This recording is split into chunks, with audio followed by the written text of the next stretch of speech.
Toto je svet, ktorý prešiel už mnohými zmenami. Ďalšie zmeny za dverami, texty nepíšem perami. Pýta sa čo je skované za tými dverami. Ťukanú klávesnice parí medzi štyrmi stenami. Pýta sa prečo, že vraj prečo, lebo má furt o čom kecať. Som stále plný chuti, niečo až študentská pečať. A viem, že hudba je to práve čo ma baví. Tak uvoľnený plaví sa pomedzi tie stavy. Hudba mi pomáha, vďaka nej som za minami. No mnoho ľudí furt ma obťažuje kravinami. Stále mám očo a je to príbeh napínavý. Ja ste to vy, čo ma chránite pred lavinami. Tu mám na figu, nejdem na pivo, na cigu. Pustím si hudbu, hneď som vysmiatý jak výraz praslíku. Je to ten život, kde sa vyjadrím jak divoch. Je to cesta, stále mám o čom, no a nechcem s ním prestať. Hra sa začína. Počuješ tú ligu.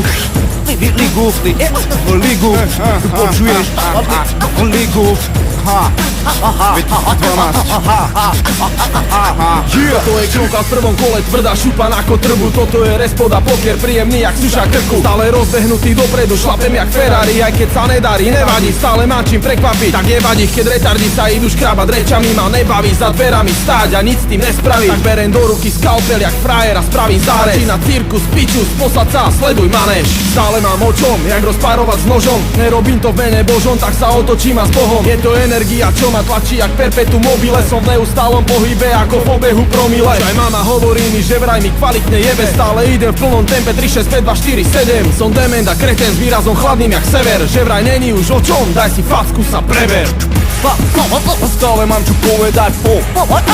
Stále mám čo povedať. Stále mám čo povedať. Respond.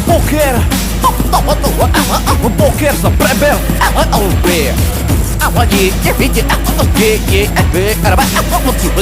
Yeah.